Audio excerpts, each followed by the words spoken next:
নমস্কাৰ সংখনাদলৈ স্বাগতম আৰু মই পাপৰি আৰু মোৰ সৈতে আছে বিজেপিৰ মুখপাত্ৰ ৰনিশা দত্ত কথা পাতি যাম কিন্তু তাৰ পূৰ্বে আমি এবাৰ জনাব বিচাৰিম যে আজিৰ দিনটোত মনোনয়ন পত্ৰ দাখিলৰ অন্তিম দিন আছিল গতিকে আজি মনোনয়ন পত্ৰ দাখিল কৰা হ'ল প্ৰায় প্ৰত্যেক গৰাকী প্ৰাৰ্থীয়ে দাখিল কৰিলে তাৰ ভিতৰত আমি কিছু নতুনত্ব দেখিবলৈ পালো শিৱসাগৰক লৈ এটা নতুন টুইষ্ট আহিলে যেটো কালি সন্ধিয়াৰ ভাগত মুখ্যমন্ত্ৰী গৰাকীয়ে কৈছিলে যে শিৱসাগৰক লৈ তেওঁলোকে অন্য এটা কথা চিন্তা কৰি আছে আৰু হিয়া আজি মনোনয়নৰ সময়ছোৱাত দেখিবলৈ পোৱা গ'ল আমি কথা পাতিম অন্য সমষ্টিসমূহৰ বিশেষকৈ ঢিং এতিয়াও চৰ্চাত আছে গতিকে ঢিঙৰ কথাও আমি পাতিম ঠিক তেনেধৰণে যদি চোৱা যায় যে এই দুটা দিনৰ ভিতৰত বহুখিনি হালসলনি বহুখিনি পৰিৱৰ্তন আমি দলসমূহৰ মাজত দেখিবলৈ পালো দল ত্যাগ কৰি অন্য দলত যোগদান কৰিয়ে কোনোবাই যদি প্ৰাৰ্থিত্ব লাভ কৰিছে কোনোবাই আজি ৩৫ বছৰ বা ৩০ বছৰ বা ২০ বছৰ থাকিও পোৱা নাই এনেকুৱা ধৰণৰ খুব অসন্তুষ্টি দেখিবলৈ পোৱা গ'ল কিন্তু অৱশেষত আজিৰ দিনটোত মনোনয়ন দাখিল কৰা হ'ল অৱশ্যে মনোনয়ন প্ৰত্যাহাৰৰ তাৰিখ আছে ২৬ মাৰ্চত কোনোবাই যদি ইচ্ছা কৰে মনোনয়ন প্ৰত্যাহাৰো কৰিব পাৰিব আজিৰ দিনটো চৰ্চা লাভ কৰি থকা কেইবাটাও বিষয়ৰ ভিতৰত আছিলে নন্দিতা গাৰ্লছা তেওঁ ইতিমধ্যে কংগ্ৰেছত যোগদান কৰিয়ে তেওঁ মনোনয়ন পত্ৰ দাখিল কৰা তাৰ উপৰিও আমি যদি চাওঁ আজি কিছু ভিজুৱেলছ আমি দেখুৱাইছো আজি দীপ্লু ৰঞ্জন শৰ্মা তেওঁ মনোনয়ন পত্ৰ দাখিল কৰিছে নিউ গুৱাহাটীৰ পৰা দিছপুৰৰ পৰা প্ৰদ্যুৎ বৰদলৈ তেওঁ সমৰ্থকসকলক লগত লৈ তেওঁ আজি মনোনয়ন পত্ৰ দাখিল কৰিছে তাৰ উপৰি আমি যদি চাওঁ তেতিয়ালে খোৱাঙৰ কথালৈ আহিলে আমি তাতো এখন আকৰ্ষণীয় যুঁজ দেখিবলৈ পোৱা যাব যদিও বা চালানি বুলি চক্ৰ গগৈ ইতিমধ্যে অভিহিত কৰিছে লৰেনজ্যোতি গগৈ নিৰ্দলীয় যিসকল প্ৰাৰ্থী আছে তেওঁলোকে বিপদত পেলাব নেকি যিসকলে আশা কৰি আছে সেয়া যিকোনো এটা দলৰে হ'ব পাৰে নিৰ্দলীয় প্ৰাৰ্থীসকল যিহেতু এতিয়া তেওঁলোকে নিৰ্দলীয়ভাৱে খেলিম বুলি ভাবিছে গতিকে তেওঁলোকৰ ভোট তেওঁলোকে খেলি দিয়াৰ লগে লগে ভোট বিভাজন হ'ব নেকি ভোটৰ অংকত খেলিমেলি হ'ব নেকি এনেকুৱা ধৰণৰ এতিয়া বিষয়বোৰ যথেষ্ট চৰ্চাত আহি পৰিছে অতিকৈ চৰ্চিত বিষয় হৈ পৰিছে গতিকে ৰাজনৈতিক প্ৰেক্ষাপটত অসমৰ ৰাজনৈতিক প্ৰেক্ষাপটত যদি চোৱা যায় তেতিয়াহ'লে বহুখিনি সলনি দেখিবলৈ পোৱা গৈছে আমি কেইবাটাও স্থানৰ পৰা আমি আপোনালোকক দেখুৱাম আমি এয়া দেখিবলৈ কিছু ৰেলীও আমি দেখুৱাইছোঁ য'ত মনোনয়ন পত্ৰ দাখিল কৰিবলৈ যাওঁতে এতিয়া আমি কথা পাতিম ঢিং সন্দৰ্ভত ঢিঙত কি ধৰণৰ অংক হ'ব পাৰে ঢিঙত কি চলিব পাৰে ঢিঙত কি চলিছে ঢিং এতিয়া ঢিঙত টিকট বঞ্চিত প্ৰাৰ্থীয়ে নিৰ্বাচন খেলিব এনেকুৱা ধৰণৰ যিবোৰ বিষয় আছে এই বিষয়বোৰ সামৰি আমাক সবিশেষ জনাব আমাৰ জ্যেষ্ঠ সাংবাদিক নীলোৎপল বৰাই নীলোৎপল আপোনাৰ ওচৰলৈ আহিছোঁ নিশ্চয় পাপৰি ঢিং বিধানসভা সমষ্টি এবাৰ ৰাইজৰ দলক এৰি দিছে কংগ্ৰেছে আৰু ঢিং বিধানসভা সমষ্টিক লৈ পেলাই কংগ্ৰেছ আৰু ৰাইজৰ দলৰ মিত্ৰতাৰ মাজত যথেষ্ট সমস্যাৰ সৃষ্টি হৈছিলে আপোনাৰ হয়তো মনত আছে ঢিং বিধানসভা সমষ্টি শিৱামণি বৰাই কোনো কাৰণতে এৰি দিব বিচৰা নাছিলে যাৰ পৰিপ্ৰেক্ষিতত তেওঁ আনকি প্ৰিয়ংকা গান্ধীৰ ওচৰত পাইছিলগৈ প্ৰিয়ংকা গান্ধীৰ সৈতেও প্ৰিয়ংকা গান্ধীকো তেওঁ অনুৰোধ কৰিছিল ঢিং বিধানসভাৰ বাবে কিন্তু পৰৱৰ্তী সময়ত যি কংগ্ৰেছৰ নেতৃত্বই শিৱামণি বৰাক নগাঁও যি লোকসভাৰ যিখন আসন প্ৰদ্যুৎ বৰদলৈ কংগ্ৰেছ ত্যাগ কৰাৰ পিছতে তেওঁলোকে সমাধান সূত্ৰ বিচাৰি পাইছিলে আৰু তেওঁলোকে নগাঁও লোকসভাৰ আসনখন যি উপনিৰ্বাচনত শিৱামণি বৰাক টিকট দিয়াৰ প্ৰতিশ্ৰুতিৰে ঢিং আসনখন ৰাইজৰ দলক এৰি দিছিলে আৰু ঢিঙৰ পৰা কিন্তু ২৭জনকৈ প্ৰাৰ্থীয়ে কংগ্ৰেছৰ প্ৰাৰ্থিত্ব বিচাৰিছিলে শিৱামণি বৰাকে ধৰি গতিকে আটাইতকৈ ডাঙৰ কথাটো হৈছে যে এতিয়া ৰাইজৰ দলক এৰি দিয়াৰ পিছত এই মিত্ৰতা কিন্তু ঢিঙৰ কংগ্ৰেছে মানি লোৱা নাই ঢিং কংগ্ৰেছৰ যি কাৰ্যালয় আছে তাত যি অসন্তুষ্ট যিসকল প্ৰাৰ্থী আছে সেইসকল প্ৰাৰ্থীয়ে এখন সভাৰ যোৱাকালি বিয়লি আয়োজন কৰিছিলে আৰু তাৰপিছত তাত তেওঁলোকে সিদ্ধান্ত লৈছিল যে সমূহীয়াভাৱে তেওঁলোকে সমৰ্থন দিব হাইদৰ আলীৰ কথা যদি আমি কওঁ হাইদৰ আলী এগৰাকী শক্তিশালী কংগ্ৰেছ নেতা তেওঁ বিগত সময়ছোৱাত তেওঁ ঢিঙৰ পৰা এবাৰ তেওঁ টিকট নাপায় এবাৰ যি ২০১২ চনত তেওঁ টিকট লাভ কৰা নাছিলে পঞ্চায়ত নিৰ্বাচনত জিলা পৰিষদৰ আৰু তেওঁ নিৰ্দলীয় খেলি পেলাই তাৰ পৰা জিলা পৰিষদ জয়ী হৈ পেলাই পৰৱৰ্তী সময়ত তেওঁ জিলা পৰিষদৰ সভাপতি হৈছিলে আৰু হাইদৰ আলী আনকি হাইদৰ আলীৰ বিৰুদ্ধে যেতিয়া কংগ্ৰেছ চৰকাৰ অহাৰ পিছত অনাস্থা প্ৰস্তাৱ অনা হৈছিলে বিজেপি চৰকাৰ অহাৰ পিছত ২০১৬ চনত নগাঁও জিলা পৰিষদত তাৰপিছত হাইদৰ আলীয়ে কিন্তু সেই সময়ত কেইবাগৰাকীও কংগ্ৰেছ বিজেপিৰ মন্ত্ৰী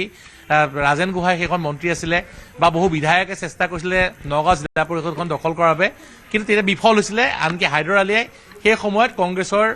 বহু জিলা পৰিষদৰ সদস্যৰ লগতে বিজেপিৰো অগপৰো কেইবাগৰাকী সদস্যক মেনেজ কৰি পেলাই তেওঁ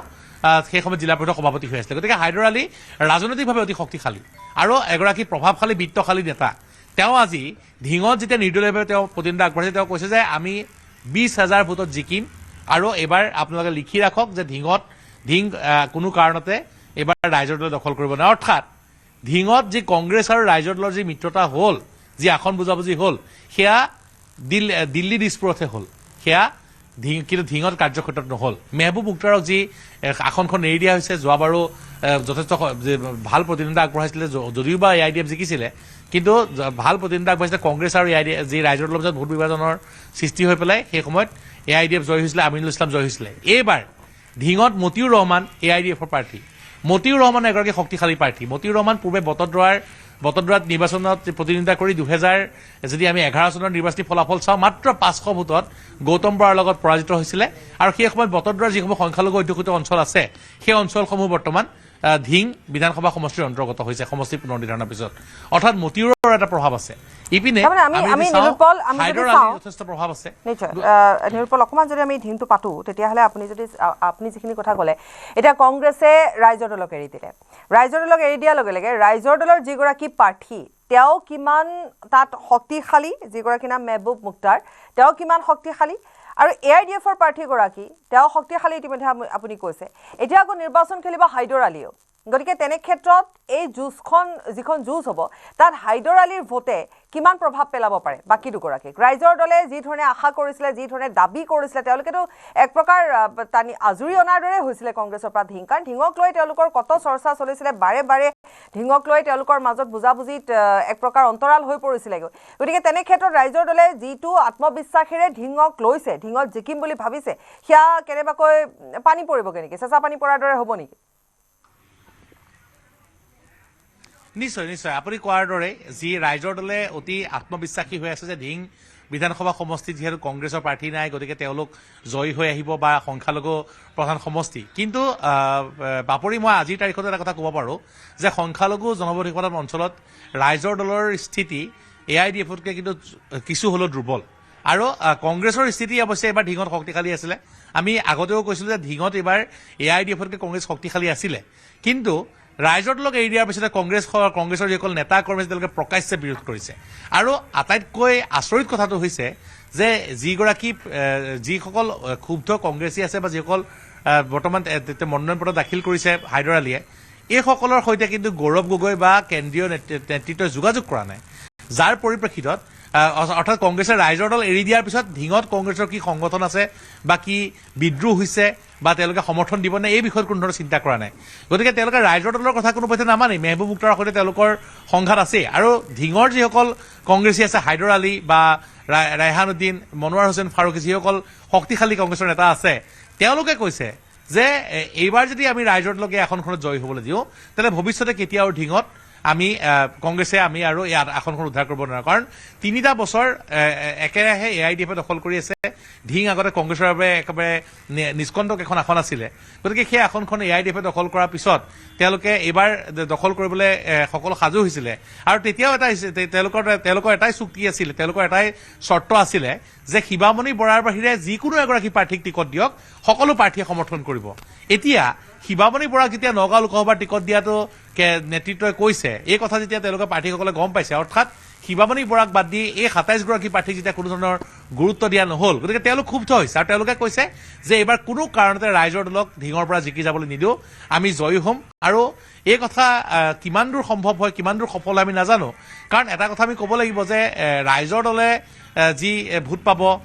কংগ্ৰেছে যি ভোট পাব, তাৰ বিপৰীতে কিন্তু AIDFৰ এটা কিন্তু নিশ্চিত ভোট বেংক আছে। গতিকে আজিৰ তাৰিখত যদি আমি কওঁ, নিৰপেক্ষভাৱে যদি আমি ক'বলৈ যাওঁ, কিন্তু ধিঙত AIDF কিন্তু পুনৰ শক্তিশালী হৈছে। যিটো সমীক্ষা আপুনি আগবঢ়ালে তাৰ পৰা এটা কথা বুজিব পৰা গৈছে যে তেওঁলোকৰ নিজৰ মাজত এই যিটো মিত্ৰতা, তেওঁলোকৰ আপুনি কোৱাৰ দৰে দিল্লীত হোৱা আলোচনা বা গৌৰৱ গগৈ, অখিল গগৈৰ মাজত হোৱা শেষত উপায়বিহীন হৈ যিটো মিত্ৰতা তেওঁলোকে কৰিলে প্ৰদ্যুৎ বৰদলৈ দল ত্যাগ কৰাৰ পিছত, সেই মিত্ৰতাৰ ফলত কিন্তু ধিঙত তেওঁলোকে লাভান্বিত হোৱাৰ কোনো আশা নাই। যদি হৈ যায় তেতিয়া তেওঁলোকৰ কপাল, তেওঁলোকৰ ডেষ্টিনি। কিন্তু যিমানখিনি দেখিবলৈ পোৱা গৈছে তাত কিন্তু এওঁলোকৰ মাজৰ সেই কাজিয়াৰ মাজতে, তেওঁলোকৰ নিজৰ মাজৰ যুঁজ বাগৰৰ মাজতে ওলাই যাব মতিউৰ ৰহমান, অৰ্থাৎ AIDF, যিটো আপুনি বুজালে, যিখিনি আমি বুজিবলৈ পাইছোঁ বা যিটো ৰাজনৈতিক প্ৰেক্ষাপট। এতিয়া আমি নগাঁৱৰ যদি বাকীকেইটা সমষ্টিলৈ এবাৰ আহোঁ নিৰুপল, আমি এফালে আপুনি যদি চামগুৰি প্ৰসংগলৈ আহোঁ বা এনেধৰণে যদি আমি কিছু আলোচনালৈ আহোঁ। নিশ্চয় নিশ্চয়, চামগুৰি সমষ্টিত যদি চাওঁ আমি, তেতিয়াহ'লে চামগুৰি সমষ্টিত তানজিল হুছেইন আজি তেওঁ মনোনয়ন পত্ৰ দাখিল কৰিছে। ইয়াৰ বিপৰীতে বিজেপিৰ হৈ পেলাই অনিল শইকীয়াই মনোনয়ন পত্ৰ দাখিল কৰিছে। প্ৰথমতে আব্দুল আজিজে AIDFৰ প্ৰাৰ্থী তেওঁ মনোনয়ন পত্ৰ দাখিল কৰিছে। আমি কিন্তু এই মুহূৰ্তত আজি ক'ব নোৱাৰোঁ যে চামগুৰিত কোনগৰাকী প্ৰাৰ্থী শক্তিশালী হয়। আন কেইগৰাকী প্ৰাৰ্থীতকৈ তুলনামূলকভাৱে কিন্তু তানজিল হুছেইন শক্তিশালী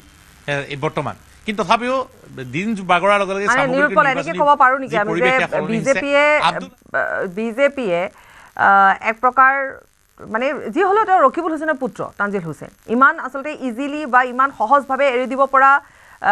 এগৰাকী প্ৰাৰ্থী তেওঁ নহয় কিন্তু সেই অনুপাতে বিজেপি প্ৰাৰ্থীগৰাকীৰ যদি কথালৈ আহোঁ যদি দলৰ হিচাপত নহয় বা দলক মানুহে যদি বিজেপি বুলি যদি ভোটটো নিদিয়ে প্ৰাৰ্থী যদি ভোটটো দিয়ে তেতিয়াহ'লে শুনিবলৈ বেয়া হ'লেও তাত এগৰাকী অকণমান সেই ক্ষেত্ৰত অনিল শইকীয়া দুৰ্বল হৈ পৰিল নেকি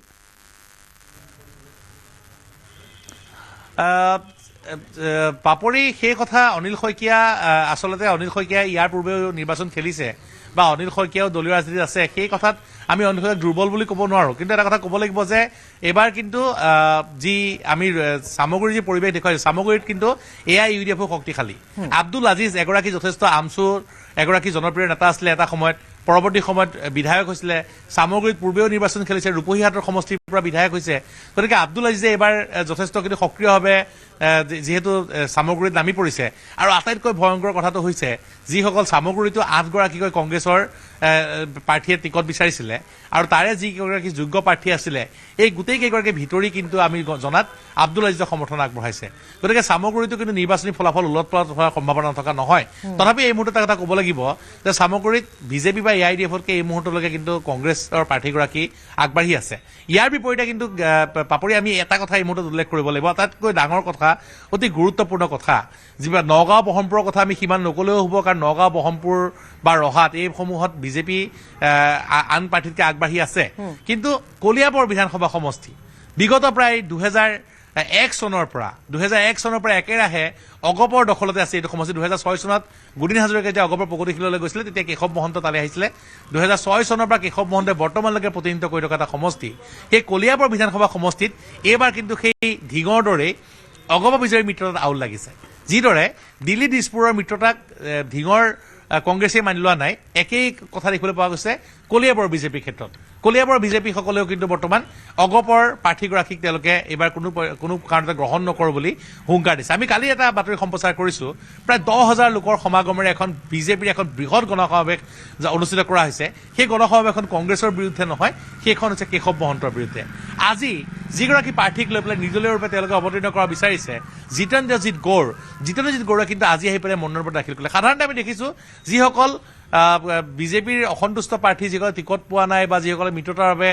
চিট এৰিব লগা হৈছে সেইসকলক মুখ্যমন্ত্ৰী বা কেন্দ্ৰীয় বুজনি দিব পাৰিছে কিন্তু এইগৰাকী নেতা জিতেন্দ্ৰজিৎ গৌড়ক যোৱাকালি আমি গম পোৱাত মন্ত্ৰী পীযুষ হাজৰিকা আহিছিলে তেওঁ বুজনি দিছিলে তাৰপিছতে কিন্তু তেওঁ সেই কথা নামানিলে আৰু তেওঁ আজি আহি পেলাই মনোনয়ন পত্ৰ দাখিল কৰিছে যদি মই এটা কথা কিন্তু পুনৰ কৈছোঁ কলিয়াবৰত কিন্তু দিনে দিনে বিজেপি শক্তিশালী হৈ গৈ আছে বিজেপিৰ এটা শক্তিশালী ভেটি আছে ইয়াৰ পূৰ্বে দীপ্লুৰঞ্জন সময়ে কলিয়াবৰত বিজেপিৰ ভেটি গঢ়ি থৈ গৈছে গতিকে সেই ভোটসমূহ যদি কলিয়াবৰত যদি এইবাৰ কেশৱ মহন্তলৈ নাহে ৰাইজৰ দলৰ যিগৰাকী প্ৰাৰ্থী পূৰ্বে কংগ্ৰেছৰ পৰা টিকট দিছিলে প্ৰদীপ বৰুৱা সেইগৰাকীৰো যথেষ্ট ভিত্তি আছে কিন্তু যদি সেইগৰাকী তেওঁ যদি শক্তিশালী প্ৰত্যাহ্বান আগবঢ়ায় আৰু যদি বিজেপিৰ এইসকল ভোটাৰক যদি কেশৱ মহন্তই বুজাব নোৱাৰে বা তেওঁলোকক যদি মান্তি কৰাই পেলাই আনিব নোৱাৰে তেনেহ'লে কিন্তু এটা কথা মই পুনৰ পাপৰি কৈছোঁ কেশৱ মহন্তৰ কিন্তু পূৰ্বে যি নিৰ্বিঘ্নে জয়ী হৈ আহিছিলে এইবাৰ কিন্তু জয়ৰ পথ ইমান মসৃণ নহ'ব আমি এই মুহূৰ্ততো নকওঁ যে কেশৱ মহন্ত পৰাজিত হ'ব কেশৱ মহন্ত এইবাৰো জয়ী হোৱাৰ সম্ভাৱনাই অধিক কিন্তু জিতেন্দ্ৰজিৎ গৌড়ৰ যি সমৰ্থকৰ যি হাৰত বৃদ্ধি পোৱা দেখিবলৈ পোৱা গৈছে এই কথা বতৰা সময় কিন্তু কলিয়াবৰ অংকত আউল লগাব পাৰে শেষ মুহূৰ্তত পাপৰি ধন্যবাদ নিৰুৎপলে ইতিমধ্যে আমাক নগাঁৱৰ আমি কথা পাতিলোঁ চামগুৰিৰ সন্দৰ্ভত আমি কথা পাতিলোঁ কিন্তু আটাইতকৈ চিন্তনীয় কথাটো হৈছে কলিয়াবৰ আমি ৰনিশা আপোনাৰ ওচৰলৈ আহিছোঁ কলিয়াবৰক লৈ যিখিনি কথা আছিলে কালিও আমি দেখিবলৈ পাইছিলোঁ যে তাত থকা যিসকল দলীয় কৰ্মী আছে তেওঁলোকে খুব প্ৰকাশ কৰিছে বিজেপিৰ কৰ্মীসকলে অকণমান যদি আপোনাৰ পৰা জান কি কৈছে কলিয়াবৰ হয় ঠিক যেনেকৈ এতিয়া আপোনালোকৰ গ্ৰাউণ্ডৰ ৰিপৰ্টাৰ দাদাও যেনেকৈ জনালে আমাক যে অকণমান এইখিনি ইলেকশ্যনৰ সময়ত অকণমান ইফালে খুব সিফালে খুব ওলাব পাৰে কিন্তু আমাৰ বিজেপি দলৰ এটাই নীতি আৰু এটাই মানে নিয়ম আমাৰ নেতৃত্বই যিটো আমাৰ আজি ডিচিশ্যন লয় সেই ডিচিশ্যন আজি অকল যে নেতৃত্বৰ মাজতে থাকে সেই তেনেকুৱা নহয় সেই ডিচিশ্যনটো আমাৰ একদম কাৰ্যকৰ্তালৈকে তললৈকে একদম গ্ৰাছৰুট লেভেললৈকে ডিচিশ্যনটো যায় হয় প্ৰথমতে কাভাৰ মানি ল'ব দিগদাৰ হ'ব পাৰে আজি যেনেকৈ মুখ্যমন্ত্ৰী ডাঙৰীয়াই কৈছে যে 89-90 ছিটছৰ 1400জন কেণ্ডিডেট আছে হয় আমি সকলোকে বুজাব নোৱাৰোঁ, সকলোৰে যিখিনি ছাপৰ্টাৰ আছে সকলোকে আমি বুজাব নোৱাৰোঁ, কিন্তু মই দলৰ বিষয়ে ক'ব গ'লে ইমানখিনিয়ে ক'ব মানে একদম স্পষ্টকৈ ক'ব পাৰিম যে আমাৰ দলত আমাৰ সংগঠনটো খুব ষ্ট্ৰং। আজি বিজেপিয়ে অকল ইলেকশ্যন বুলি ভাবি পেলাই আজি তেওঁলোকে দল নচলায়, তেওঁলোকে আজি দল চলাই আজি সংগঠন ষ্ট্ৰং কৰিবলৈ, গ্ৰাছৰুট লেভেলত ষ্ট্ৰং কৰিবলৈ। সেইকাৰণে আমাৰ বিশ্বাস সকলোৰে যে যিয়ে কেণ্ডিডেট নহওক কিন্তু তেওঁলোকে লাষ্টত জিকি পেলাইয়ে আহিব, সেই আমাৰ বিশ্বাস। অৰ্থাৎ আপোনালোকৰ মানে ভিতৰ চৰাতে আপোনালোকক তেনেধৰণে বুজোৱা হয় বা তেনেধৰণে আপোনালোকক সাজু কৰা হয় যাতে প্ৰাৰ্থিত্ব প্ৰত্যাশী বহুত থাকিব পাৰে, কিন্তু সেই অসন্তুষ্টি আপোনালোকৰ নিজৰ মাজতে নিৰ্বাচনৰ সময়ছোৱাত শেষ কৰি পেলাব লাগে। গতিকে বিজেপি কৰ্মীসকলৰ যদি ক্ষোভো আছে তেওঁলোকে কিন্তু অনাগত সময়ত সমৰ্থনেই আগবঢ়াব, মিত্ৰ দলকে সমৰ্থন আগবঢ়াব। গতিকে যিয়ে নহওক কিয় আমি আকৌ এবাৰ কৈছোঁ যে যিটো দেখিবলৈ পোৱা গৈছে বৰ্তমান সেই দেখাখিনিৰ ওপৰত যদি ভিত্তি কৰা হয় তেতিয়াহ'লে কিন্তু কেশৱ মহন্তৰ বাবে কিছু তাত আচলতে পথ মসৃণ নহয় বুলি কোৱা হৈছে। আৰু কিন্তু আজি মুখ্যমন্ত্ৰীগৰাকীয়ে তেওঁ সমৰ্থন বা তেওঁ সহযোগ কৰাও দেখিবলৈ পোৱা গৈছে। গতিকে অন্যান্য আমি কিছুমান সমষ্টিৰ কথাও পাতিম। আমি কৈছোঁ ঢিঙত ইতিমধ্যে আকৰ্ষণীয় নিৰ্বাচনী ৰাজনীতি হৈ পৰিছে। গতিকে ঢিঙত যদি দেখিবলৈ পোৱা যায় তেতিয়াহ'লে তাত AIDF ওলাই অহাৰ সম্ভাৱনা বেছি বুলি ইতিমধ্যে কোৱা হৈছে। চামগুৰিতো ঠিক তেনেধৰণে শক্তিশালী অৱস্থাত আছে প্ৰাৰ্থীগৰাকী। আমি সেইখিনি কথাও নিৰূপণে ইতিমধ্যে কৈছে, গ্ৰাউণ্ডৰ ৰিপৰ্ট যদি চোৱা যায় AIDFৰে প্ৰাৰ্থী তাতো শক্তিশালী ৰূপত আছে। কিন্তু যি হ'লেও নিৰ্বাচন সময়ত সকলো সলনি হৈ যাব পাৰে। কিন্তু ইফালে যদি চোৱা যায় তেতিয়াহ'লে আমি যদি ইফালে বৰহমপুৰৰ কথা আমি পাতিছোঁ, বিহপুৰীয়াৰ কথাও যদি আমি চাওঁ তেতিয়াহ'লে বিহপুৰীয়াতো আপোনালোকৰ অসন্তুষ্ট নেতা বৰ্তমান উপসভাপতিৰ পদ তেওঁ লাভ কৰিছে। গতিকে তাতো অসন্তুষ্টি দেখিবলৈ পোৱা গৈছে। হানচেং কোঁৱৰ আছে আমাৰ সৈতে, আমি সোণাৰীৰ কথা পাতিম। হানচেং, আপোনাৰ ওচৰলৈ আহিছোঁ। এইবাৰ আপোনাৰ তাত যি ৰাজনৈতিক প্ৰেক্ষাপট তাৰ এটা সমীক্ষা আপোনাৰ পৰা আমি পাব বিচাৰিম। হয় পাপৰি, আজি মনোনয়ন পত্ৰৰ যি দাখিলৰ অন্তিম দিন আছিলে আৰু আজি মনোনয়ন পত্ৰ ইতিমধ্যে চৰাইদেউ জিলাৰ অন্তৰ্গত 93 নং সোণাৰী আৰু 94 নং মাহমৰা বিধানসভা সমষ্টিৰ পৰা মনোনয়ন পত্ৰ দাখিল কৰা হৈছে। আৰু সাম্প্ৰতিক ৰাজনৈতিক প্ৰেক্ষাপটৰ কথা যদি আমি ক'বলৈ যাওঁ, বিশেষকৈ 93 নং সোণাৰী বিধানসভা সমষ্টিত জাতীয় কংগ্ৰেছ দলে আচলতে বহুত দিনৰ আগতে তেওঁলোকৰ প্ৰাৰ্থীৰ তালিকা তেওঁলোকে ঘোষণা কৰিছিলে আৰু যাৰ বাবে আচলতে ব্যাপক গতিত আচলতে কংগ্ৰেছৰ প্ৰাৰ্থী তথা চৰাইদেউ জিলা কংগ্ৰেছৰ যি সভাপতি উৎপল গগৈ প্ৰচাৰ চলোৱা পৰিলক্ষিত হৈছে। আচলতে গাঁৱে ভূঞে তেওঁ সভা কৰাৰ উপৰিও আচলতে মানুহৰ ঘৰে ঘৰে গৈ প্ৰচাৰ চলোৱাৰো পৰিলক্ষিত হৈছে। আৰু ইয়াৰ সমান্তৰালকৈ ভাৰতীয় জনতা পাৰ্টীয়ে যিহেতু বৰ্তমানৰ বিধায়কগৰাকী ধৰ্মেশ্বৰ কোঁৱৰ তেখেতকে প্ৰাৰ্থিত্ব প্ৰদান কৰিলে আৰু তেখেতেও আজি মনোনয়ন পত্ৰ দাখিল কৰিছে আৰু তেখেতৰ যথেষ্ট জনপ্ৰিয়তা আছে এই সমষ্টিত। তেখেতেও প্ৰচাৰ আচলতে তুংগত কৰিবলৈ আচলতে প্ৰয়ত্ন কৰি আছে। কিন্তু সমান্তৰালকৈ এটা প্ৰসংগ আহিছিলে যে সোণাৰীৰ প্ৰাক্তন বিধায়ক, প্ৰাক্তন মন্ত্ৰী, প্ৰাক্তন যোৰহাট সাংসদীয় সমষ্টিৰ সাংসদ তপন কুমাৰ গগৈ ডাঙৰীয়াও আচলতে সোণাৰী বিধানসভা সমষ্টিৰ পৰা ভাৰতীয় জনতা পাৰ্টীৰ প্ৰাৰ্থিত্ব প্ৰত্যাশী আছিলে। তেখেতে প্ৰাৰ্থিত্ব বিচাৰিছিলে কিন্তু দলে তেখেতক প্ৰাৰ্থিত্ব প্ৰদান নকৰিলে আৰু শেহতীয়াকৈ কিছু কথা ওলাইছিলে, বহু সংবাদ মাধ্যমত চৰ্চা হৈছিলে যে তপন কুমাৰ গগৈ আচলতে জাতীয় কংগ্ৰেছ দলত যাব পাৰে, অসম জাতীয় পৰিষদত যাব পাৰে, সোণাৰী নাইবা মাহমৰা বিধানসভা সমষ্টিৰ পৰা প্ৰতিদ্বন্দ্বিতা কৰিব পাৰে। আৰু তাৰ পিছত অতি শেহতীয়াকৈ এটা কথা ওলাইছিলে যে মনোনয়ন পত্ৰ আচলতে গ্ৰহণ কৰা হৈছে তেখেতৰ আৰু গ্ৰহণ কৰি তেখেতে নিৰ্দলীয়ভাৱে আচলতে প্ৰাৰ্থিত্ব প্ৰদান কৰিব বুলি আচলতে গুণা কথা চলিছিলে। কিছু সংবাদ মাধ্যমতো এই কথা ওলাইছিলে। কিন্তু শেহতীয়াকৈ আমি ক'ব পাৰো যে আজি মনোনয়ন পত্ৰ যিহেতু দাখিল হৈছে সোণাৰী বিধানসভা সমষ্টিত তপন কুমাৰ গগৈ তেওঁ নিৰ্দলীয়ভাৱে বা কোনো দলৰ হৈ তেওঁ প্ৰাৰ্থিত্ব কৰা নাই, তেখেতে মনোনয়ন পত্ৰ দাখিল কৰা নাই। গতিকে এই কথা স্পষ্ট হৈছে যে তপন কুমাৰ গগৈয়ে এইবাৰ অসম বিধানসভা নিৰ্বাচনত তেওঁ প্ৰথমতে নিৰ্দলীয় খেলাৰ কথা ক'লে। তেওঁ ক'লে যে তেওঁৰ যিসকল সমৰ্থক আছে সমৰ্থকসকলে বিচাৰিছে, গতিকে তেওঁ নিৰ্দলীয় খেলিব পাৰে। সেইখিনি তেওঁ আৱেগত হয়তো আহি পেলাই তেওঁ কৈছিলে আৰু শেষত হয়তো তেওঁক এটা বুজনি দিয়া হ'ল আৰু তেওঁ বুজি পাই পেলাই তেওঁ নিদিলে। বাৰু ঠিক আছে, মনোনয়ন পত্ৰ তেওঁ দাখিল নকৰিলে, তেওঁ নিৰ্দলীয়ভাৱে নেখেলে বুলি আমি ধৰি ল'লোঁ। কিন্তু তেওঁৰ সমৰ্থকসকলৰ কথা তেওঁ যিটো কৈ আছে, গতিকে তেওঁলোকক বা তেওঁ যদি এই বিজেপি প্ৰাৰ্থীগৰাকীক বা কিমান দূৰ সহায় কৰে, কাৰণ ধৰ্মেশ্বৰ গগৈৰ সৈতে আমি পূৰ্বতে এদিন কথা পাতোঁতে আমাৰ শ্ব'তে তেওঁ কথা পাতোঁতে তেওঁ কিন্তু কৈছিলে যে তেওঁ বিচাৰিছে তপন গগৈ তেওঁক এই সহায় যাতে কৰে বা সহযোগিতা যাতে কৰে, যিটো কিন্তু আজি দুদিনৰ পূৰ্বলৈকে তপন গগৈৰ ফালৰ পৰা তেওঁ কোনো ধৰণৰ এটা কথা বা সঁহাৰি তেওঁ পোৱা নাছিলে। অৱশ্যে এতিয়া পাব পাৰে, আজি দুদিনৰ পূৰ্বৰ কথা আমি কৈছোঁ, কিন্তু তেওঁ সঁহাৰি যিটো পাব লাগে চাগে সেইটো পোৱা নাছিলে হয়তো সেইখিনি সময়ত আবেগৰ বশৱৰ্তী হৈ তপন গগৈ তেওঁৰ সৈতে যোগাযোগ নকৰিব পাৰে কিন্তু এই কথাবিলাকে কৰবাত খেলিমেলি লগাব পাৰে নেকি বা কৰবাত কংগ্ৰেছৰ প্ৰাৰ্থীগৰাকীক সহায় কৰিবগৈ পাৰে নেকি বা তাৰ যিটো বেছ তাৰ যিটো ভেটি সেই ভেটিটোত কেনেবাকৈ অকণমান খেলিমেলি হ'বগৈ পাৰে নেকি আপুনি কি দেখিছে তাত কেনেকুৱা ধৰণৰ এটা পৰিৱেশ দেখিছে ৰাইজৰ মাজত গৈ বা যিমানবোৰ কথা শুনা যায় ৰাজনৈতিক এটা প্ৰেক্ষাপটত হয় পাপৰি এটা কথা ক'ব লাগিব যে তপন কুমাৰ গগৈদেৱে যিদিনাখন নিজ এই সোণাৰী সমষ্টিত প্ৰৱেশ কৰিছিলে বিপুল সমদল কৰি তেখেতৰ অনুৰাগী তেখেতৰ সমৰ্থকসকলে ঘৰলৈ লৈ গৈছিলে তেখেতৰ যি ঘৰ বাসগৃহ আছে তালৈ লৈ গৈছিলে আৰু খন্তেক সময়ৰ পিছতেই ভাৰতীয় জনতা পাৰ্টীৰ পৰা প্ৰাৰ্থিত্ব পোৱা তথা বৰ্তমানৰ বিধায়ক ধৰ্মেশ্বৰ কোঁৱৰ গৈ পিনি তপন গগৈৰ ঘৰত উপস্থিত হৈছে চৰণচুৰ সেৱা লৈ তেখেতে আলাপ আলোচনা কৰিছে আৰু শেহতীয়াকৈ আমাক জনোৱা মতে এই যিসমূহ কথা ওলাইছে যে আচলতে তপন কুমাৰ গগৈৰ স্থিতি কি হ'ব তেখেতে স্পষ্টকৈ কৈছে যে ভাৰতীয় জনতা পাৰ্টীয়ে তেখেতক বহু সন্মান দিছে তেখেতক বহুতো মন্ত্ৰিত্ব কৰি বাপ প্ৰদান কৰিছে তেখেতক সাংসদ কৰিছে আৰু সেইবাবে আচলতে ভাৰতীয় জনতা পাৰ্টীৰ দলৰ আচলতে আঘাত হোৱা কোনো ধৰণৰ কাম নকৰে বুলি তেখেতে ইতিমধ্যে বাইটত স্পষ্টকৈ উল্লেখ কৰিছে কিন্তু শেহতীয়াকৈ তেখেতৰ সমৰ্থক যিসকল আছে আপুনি সুধিছে তেখেতৰ অনুৰাগী আৰু সমৰ্থক যিসকল আছে সেইসকলক আচলতে ভোটটো ট্ৰান্সফাৰ কৰাৰ ক্ষেত্ৰত আচলতে ভাৰতীয় জনতা পাৰ্টী শ্ৰদ্ধা তপন কুমাৰ গগৈ আৰু সন্মানীয় যি সোণাৰীৰ বিধায়ক তথা এইবাৰৰ কেণ্ডিডেট বিজেপিৰ তেখেতসকলে আচলতে কিছু পদক্ষেপ ল'ব লাগিব যিহেতু আজি মনোনয়ন পত্ৰ দাখিল কৰিছে হয়তো পৰৱৰ্তী পৰ্যায়ত আমি এনেধৰণৰ বহু পদক্ষেপ তেখেতসকলে গ্ৰহণ কৰা দেখিবলৈ পাম কিন্তু সমান্তৰালকৈ আচলতে ভাৰতীয় জাতীয় কংগ্ৰেছে এই সময়ছোৱাতে আচলতে তেওঁলোকৰ প্ৰচাৰ ব্যাপক হাৰত আচলতে চলাই নি তেখেতসকলে কিছু ক্ষেত্ৰত আচলতে ভাৰতীয় জনতা পাৰ্টীতকে সোণাৰী বিধানসভা সমষ্টিত প্ৰচাৰৰ ক্ষেত্ৰত যে তেখেতসকল আগবাঢ়ি গৈছে কিছু ক্ষেত্ৰত এইকেইটা দিনৰ কথা কৈছো মই এইকেইটা দিনৰ ভিতৰতে সেয়া কিন্তু উল্লেখিত হৈছে সেয়া প্ৰতিফলিত হৈছে আৰু সোণাৰীবাসীৰ আচলতে আলাপ আলোচনা কৰিছে যে কথা ৰাজনৈতিক যি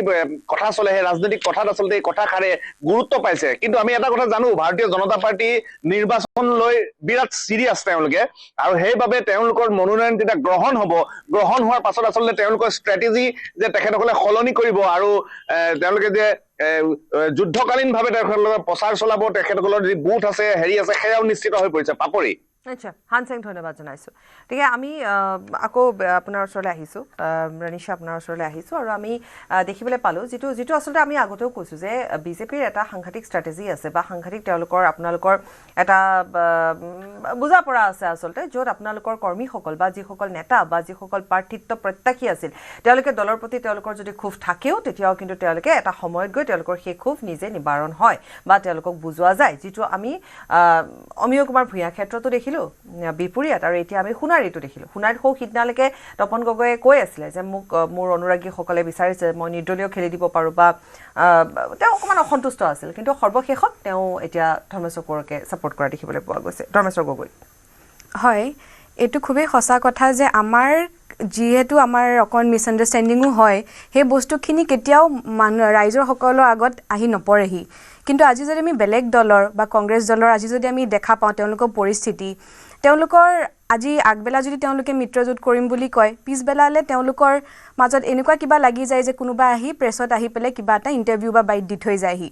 কিন্তু আজি মই ক'বলৈ পাই খুবেই সুখী যে আমাৰ দলত আজি সেই কালচাৰটো নাই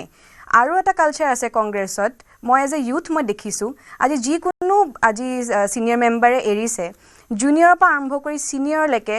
উদাহৰণস্বৰূপে আজি ভূপেন বৰা ডাঙৰীয়া আছে প্ৰদ্যুৎ বৰদলৈ ডাঙৰীয়া আছে তেখেতসকলৰ বিষয়ে কি বক্তব্য তেওঁলোকে আগবঢ়াই তুলিছে যিজন লিডাৰ তেওঁলোকৰ মাজতে ইমান বছৰ থাকিলে আজি কিবা পলিটিকেল লেণ্ডস্কেপৰ মানে পৰিস্থিতিত গৈ পেলাই তেওঁ আজি বেলেগ ঠিক আছে দল ত্যাগ কৰিলে বিজেপি দলত যোগদান কৰিলে তেওঁৰ বিষয়ে কি বক্তব্য তেওঁলোকে ৰাখে সেই কালচাৰটো আজি আমাৰ বিজেপিৰ এগেইন আপুনি এটা কণ্ট্ৰাষ্ট দেখিব আজি আমি কেতিয়াও গৈ পেলাই আমাৰ ছিনিয়ৰে হওক বা জুনিয়ৰটো একেবাৰে নহয় ছিনিয়ৰো আজি আমাৰ হিমন্ত বিশ্ব শৰ্মা ডাঙৰীয়া ধৰি পেলাই একদম আমাৰ কাৰ্যকৰ্তালৈকে তেওঁলোকে কেতিয়াও এনেকুৱা বক্তব্য নিদিয়ে যি বক্তব্যই মানে আমাৰ লিডাৰজনক কিবা লাজ বা কিবা পোৱাব সেইটো আচলতে এটা বহুত ডাঙৰ এটা কালচাৰ এটা দেখুৱায় আমাৰ দলটোৰ নিশ্চয় আমি যিটো আচলতে আমি ধিঙৰ ক্ষেত্ৰতে আপুনি কোৱাৰ দৰে তাতে এতিয়ালৈকে তেওঁলোক সন্তুষ্টই নহয় তেওঁলোকৰ মিত্ৰতা হ'ল যদিও বা বাৰু যিয়ে নহওক কিয় আমি এইবাৰ নাজিৰা কথা পাতিম নবুল কোঁৱৰ আমাৰ সৈতে আছে গতিকে নাজিৰাটো খেলখন যথেষ্ট লক্ষণীয় হ'ব ৰোমাঞ্চকৰ হ'ব গতিকে নাজিৰাত কেনেকুৱা হ'ব সেই সন্দৰ্ভত আমাক জনাব নবুল আপোনাৰ ওচৰলৈ আহিছোঁ এইবাৰ হয় পাপৰি আজি যেহেতু মনোনয়ন পত্ৰ দাখিলৰ অন্তিম দিন আৰু দেখিবলৈ পোৱা গৈছে যে নাজিৰা সমষ্টিত যোৱা শুকুৰবাৰে বিজেপিৰ যিজন প্ৰাৰ্থী তেওঁ ময়ূৰ বৰগোহাঁই মনোনয়ন পত্ৰ দাখিল কৰিছিল তাৰ লগতে দেৱব্ৰত শইকীয়া মনোনয়ন পত্ৰ দাখিল কৰিছিল আৰু লগত দেখিবলৈ পোৱা গৈছিল যে নিৰ্দলীয় বহুকেইজন প্ৰাৰ্থীয়ে মনোনয়ন পত্ৰ আজি দাখিল কৰিছে CPIৰ কনক গগৈ ডাঙৰীয়াই আজি তেওঁ মনোনয়ন পত্ৰ দাখিল কৰিছে তেওঁৰ লগতে AGP এজন প্ৰাৰ্থী আছিল কিন্তু তেওঁ বিজেপি প্ৰাৰ্থী তাত প্ৰদান কৰাৰ কাৰণে তেওঁ নিৰ্দলীয়ভাৱে খেলিব তেওঁ হৈছে পংকজ মহন্ত আৰু তাৰ লগতে দিলৱাৰ হুছেইন নামৰ এজন নিৰ্দলীয় প্ৰাৰ্থী আছে আৰু বৰ্তমানলৈকে যি আমাৰ তথ্য আছে তেওঁ আমাৰ হাতত তথ্য থকা মতে বৰ্তমান নাজিৰাত 5জনকৈ প্ৰাৰ্থীয়ে ইতিমধ্যে মনোনয়ন পত্ৰ দাখিল কৰিছে আৰু শেহতীয়া তথ্য আমি নিউজ 18 দৰ্শকসকলক জনাই যাবলৈ সক্ষম হ'ম কিন্তু এবাৰ দেখিবলৈ পোৱা গৈছে যে নাজিৰাত বিজেপি প্ৰাৰ্থীজন খুব শক্তিশালী বুলি ৰাইজে কৈছে কিন্তু তাৰ তুলনাত যোৱা মনোনয়ন পত্ৰ দাখিলৰ সময়ত যি শুকুৰবাৰে মনোনয়ন পত্ৰ দাখিলৰ সময়ত দেৱব্ৰত শইকীয়াৰ লগতো কিন্তু সমৰ্থক কম নাছিল হাজাৰ হাজাৰ সমৰ্থকে তেওঁৰ লগত গৈ শিৱসাগৰ জিলা উপায়ুক্ত কাৰ্যালয়ত আয়ুক্ত কাৰ্যালয়ত গৈ মনোনয়ন পত্ৰ দাখিলৰ সময়ত তেওঁৰ লগত সহযোগ কৰিছিল আৰু আজি নিৰ্দলীয় প্ৰাৰ্থী বহুকেইজন গৈছে তেওঁলোকৰ লগতো জনসাধাৰণ গৈছে কনক গগৈৰ লগতো আমি দেখিবলৈ পাইছো যে বহু লোক তেওঁৰ সৈতে মনোনয়ন পত্ৰ দাখিলৰ বাবে গৈছে আৰু এনেদৰে নাজিৰাত আচলতে বৰ্তমান প্ৰতিটো ৰাজনৈতিক দলেই আগন্তুক যি বিধানসভা নিৰ্বাচনৰ বাবে তেওঁলোকে প্ৰচাৰৰ অভিযান তুংগত ৰাখিছে আৰু এইদৰে আজি অন্তিম দিনটোতো আমি দেখিবলৈ পালো যে বহুকেইজন প্ৰাৰ্থীয়ে নাজিৰাত নিৰ্বাচনৰ বাবে মনোনয়ন পত্ৰ দাখিল কৰিলে নবুল আপুনি যদি মোক শুনা পাইছে নিৰ্দলীয় কেইজনে তাত খেলিব আৰু যদি নিৰ্দলীয় যেহেতু আপুনি এতিয়ালৈকে মই যিমান দূৰ দেখিছোঁ 3জন মানৰ নামেই ক'লে আপুনি গতিকে তেওঁলোকে নিৰ্দলীয় খেলিব এতিয়া নিৰ্দলীয় খেলি দিয়াৰ লগে লগে এই যিগৰাকী শক্তিশালী বিজেপি প্ৰাৰ্থী ময়ূৰ বুঢ়াগোহাঁই আৰু এইফালে আমি দেৱব্ৰত শইকীয়াকো বৰ এটা দুৰ্বল বুলি ক'ব নোৱাৰোঁ তেওঁ এগৰাকী শক্তিশালী প্ৰাৰ্থীয়ে গতিকে কেনেকুৱা ধৰণৰ প্ৰভাৱ পৰিব পাৰে হয় আচলতে নিৰ্দলীয় যিকেইজন প্ৰাৰ্থী আছে এজনৰ কথা ক'লো দিলৱাৰ হুছেইন তেওঁৰো ভেটিটো কিছু আছে তেওঁ আচলতে ইয়াৰ আগতে তেওঁৰ জাতীয় সংগঠনত মানে তেওঁ আছিল বিভিন্ন সময়ত তেওঁ বিভিন্ন সামাজিক কামৰ লগত জড়িত হৈছিল গতিকে সেই সূত্ৰে তেওঁ বহুত কিছু পোৱাৰ সম্ভাৱনা আছে আৰু তাৰ লগতে যিহেতু ময়ূৰ বৰগোহাঁই বিগত যি 21 চনৰ বিধানসভা নিৰ্বাচন আছিল নিৰ্বাচনত মাত্ৰ কেইটামান ভোটত তেওঁ পৰাস্ত হৈছিল কিন্তু এইবাৰ লগতে কনক গগৈ যিজন CPI প্ৰাৰ্থী আছে প্ৰাৰ্থীজনে এইবাৰ মনোনয়ন পত্ৰ দাখিল কৰিছে গতিকে যিটো নিৰ্বাচনত কিন্তু এইবাৰ যে কোনো এটা দলেই বহুত বেছি ভোটত জয়ী হ'ব এই কথা ক'ব নোৱাৰি তাৰ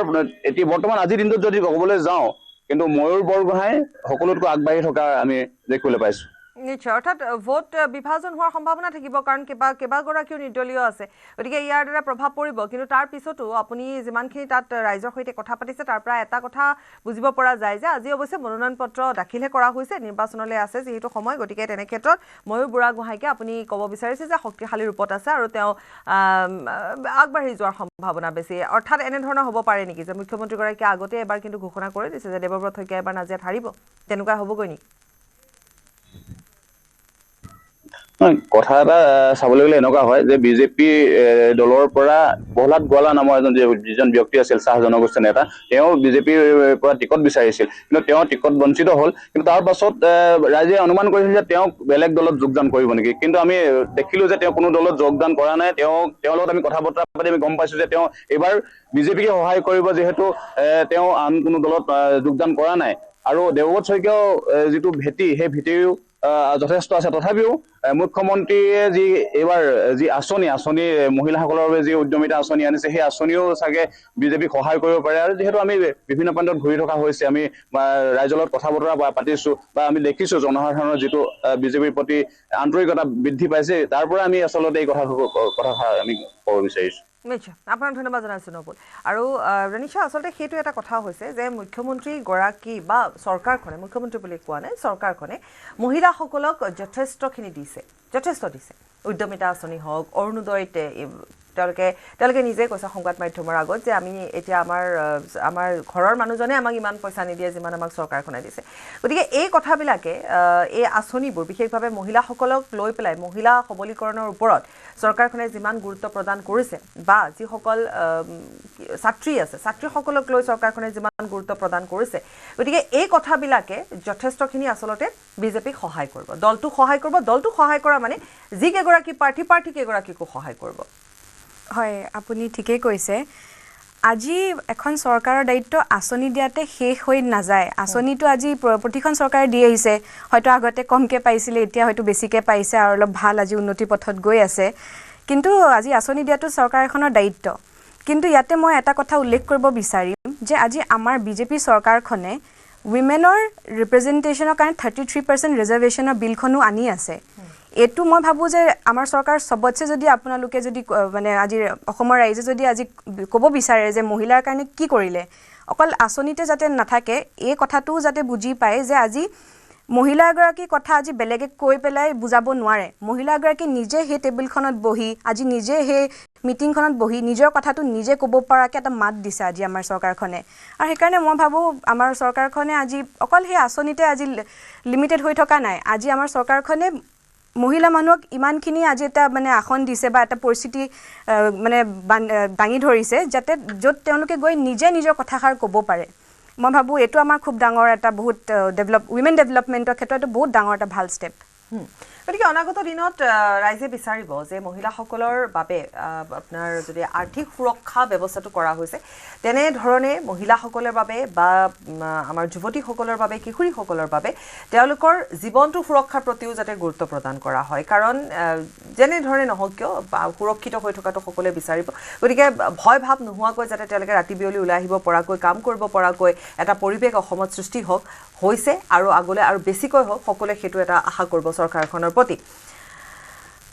আমি এতিয়া জালুকবাৰী পৰিৱেশ দেখুৱাম জন আশীৰ্বাদ যাত্ৰা আৰম্ভ হৈছে প্ৰিয়ব্ৰত আছে আমাৰ সৈতে সংযুক্ত হৈ প্ৰিয়ব্ৰত আপোনাৰ ওচৰলৈ আহিছোঁ আৰু পোনপটীয়া সম্প্ৰচাৰত আমি দেখুৱাই যাম জন আশীৰ্বাদ যাত্ৰাৰ দৃশ্য প্ৰিয়ব্ৰত হয় পাপৰি 28 ফেব্ৰুৱাৰী তাৰিখে ঢেকিয়াজুলিৰ পৰা আৰম্ভ কৰা দেখিবলৈ পোৱা গৈছে জন আশীৰ্বাদ যাত্ৰা আৰু মুখ্যমন্ত্ৰীয়ে আৰম্ভ কৰিছিল এই জন আশীৰ্বাদ যাত্ৰা যি আশীৰ্বাদ যাত্ৰাৰ জৰিয়তে আচলতে পথেৰে সকলো আচলতে সমৰ্থক সকলো আচলতে ৰাইজৰ ওচৰলৈ যাবলৈ চেষ্টা কৰিছিল তাৰ পাছতেই আচলতে সেই প্ৰথম পৰ্যায় সামৰণি মৰাৰ পাছতেই আজি দ্বিতীয়টো পৰ্যায়ৰ আৰম্ভণি দিন আৰু আৰম্ভণি দিনটো আমি দেখিবলৈ পাইছোঁ জালুকবাৰীৰ পৰা বৰ্তমান সময়ত জালুকবাৰী সমষ্টি আদাবাৰীৰ অটল উদ্যানৰ সমীপৰ আমি দৃশ্যাংশ দেখুৱাইছোঁ কেইটামান মুহূৰ্ত পাছতেই মুখ্যমন্ত্ৰী ডক্টৰ হিমন্ত বিশ্ব শৰ্মা আহি উপস্থিত হ'ব তাৰ পাছতেই তেওঁ এই বিশাল যি আচলতে জনসভা দেখিছে বিশাল যি জনসমাগম দেখিছে এই জনসমাগমক লগত লৈ এই সমৰ্থকসকলক লগত লৈ তেওঁ জালুকবাৰী সমষ্টিৰ এটা বৃহৎ অংশত আচলতে আজিৰ দিনটোৰ বাবে তেওঁ জন আশীৰ্বাদ যাত্ৰা কৰিব যি যাত্ৰাৰ জৰিয়তে তেওঁ পথেৰে গৈ যিসকল তেওঁলোকৰ সমৰ্থক আছে যিসকল বিজেপি কৰ্মকৰ্তা আছে যিসকলে বিজেপিক ভাল পায় সেই সমৰ্থকসকলৰ ওচৰলৈ সেই কৰ্মকৰ্তাসকলৰ ওচৰলৈ যাবলৈ চেষ্টা কৰিব আমি দেখুৱাইছোঁ গোটেই পৰিৱেশটো আৰম্ভণিতে দেখুৱাই ল'বলৈ চেষ্টা কৰিছোঁ পাপৰি কেনেধৰণে লোকে লোকাৰণ্য হৈ পৰিছে এক প্ৰকাৰ জনসমুদ্ৰত পৰিণত হৈছে সমগ্ৰ পথছোৱা আদাবাৰী যি অটল উদ্যান আছে অটল উদ্যানৰ ভিতৰ ভাগৰ পৰিৱেশ আমি দেখুৱাবলৈ চেষ্টা কৰিম ভিতৰ ভাগত বৰ্তমান সময়ত সম্পূৰ্ণৰূপে ভৰি পৰিছে বিভিন্ন স্থানৰ পৰা অহা লোকসকলে বিভিন্ন স্থানৰ পৰা অহা কৰ্মকৰ্তাসকলে আৰু বিশেষকৈ যদি চাওঁ তেন্তে মহিলাসকলক যথেষ্ট বেছি আচলতে আজি দেখিবলৈ পোৱা গৈছে লোকসকল আছে আমি তেওঁলোকৰ সৈতে কথা পাতিম তেওঁলোকৰ মতামত জানিবলৈ চেষ্টা কৰিম আজি যিহেতু দ্বিতীয় পৰ্যায় গতিকে কেনেধৰণে তেওঁলোকে আচলতে আশা কৰিছে আজি দ্বিতীয়টো পৰ্যায়ৰ প্ৰথম দিন জালুকবাৰী মুখ্যমন্ত্ৰী নিজৰ গৃহ সমষ্টিত প্ৰচাৰ চলাব নিজৰ গৃহ সমষ্টি জন আশীৰ্বাদ যাত্ৰা কৰিব কেনেধৰণে উৎসাহী নিশ্চিতভাৱে আপোনালোকে দেখা পাইছে এই স্থান জনসমুদ্ৰলৈ পৰিণত হৈছে আৰু মাননীয় মুখ্যমন্ত্ৰী মহোদয়ৰ নেতৃত্বত অসমে যি উন্নয়নৰ অবিৰত যাত্ৰাত গতি কৰিছে তাক প্ৰত্যেকজন অসমবাসীৰ কাৰণে তেখেত হিয়াৰ আমুঠু হৈ পৰিছে আৰু মাননীয় মুখ্যমন্ত্ৰী মহোদয়ৰ এই আশীৰ্বাদ যাত্ৰাত প্ৰত্যেকজন অসমবাসীয়ে তেখেতক আশীৰ্বাদ মৰম আৰু শ্ৰদ্ধা জনাবলৈ ওলাই আহিছে ইতিমধ্যে জালুকবাৰী সমষ্টিৰ দ্বিতীয় পৰ্যায়ৰ আজি আশীৰ্বাদ যাত্ৰা আৰম্ভ হ'ব আৰু কিছু সময় পিছতে আমাৰ সকলোৰে শ্ৰদ্ধাৰ আদৰৰ অসমৰ সৰ্বশ্ৰেষ্ঠ সৰ্বকালৰ মুখ্যমন্ত্ৰী ডক্টৰ হিমন্ত বিশ্ব শৰ্মা ডাঙৰীয়া আহি উপস্থিত হ'ব আৰু প্ৰত্যেকগৰাকী অসমবাসীৰ কাৰণে এইবাৰ 2026 চনৰ নিৰ্বাচনত পুনৰবাৰ ভাৰতীয় জনতা পাৰ্টি আৰু NDR চৰকাৰ গঠন কৰি মাননীয় মুখ্যমন্ত্ৰী হিচাপে ডক্টৰ হিমন্ত বিশ্ব শৰ্মা ডাঙৰীয়াক এই আসনত অধিষ্ঠিত কৰাৰ কাৰণে ইতিমধ্যে ৰাইজে পৰিকল্পনা কৰি লৈছে ধন্যবাদ জনাইছোঁ আৰু এনেধৰণে দেখিছোঁ যথেষ্ট উৎসাহ কি ক'ব এজন জালুকবাৰী সমষ্টি ভোটাৰ হিচাপে কি বিচাৰিব আজিৰ দিনটোত মুখ্যমন্ত্ৰী আহিব প্ৰচাৰ চলাব জনসভা সম্বোধন কৰিব কি ক'ব এই মইতো তেখেতক বিচাৰোঁ তেখেতে সৰ্বশ্ৰেষ্ঠ আসন পাই পিনে জয়ী হওক আৰু দ্বিতীয়টো হ'ল তেখেতক 1 লাখতকৈ বেছি ভোট পাওক তেখেতে যিটো টাৰ্গেট কৰিছে 1 লাখ ভোট তাতকৈ বেছিকৈ পাওক আৰু তেখেত এনেকুৱা শক্তিশালী হওক যে বিৰোধী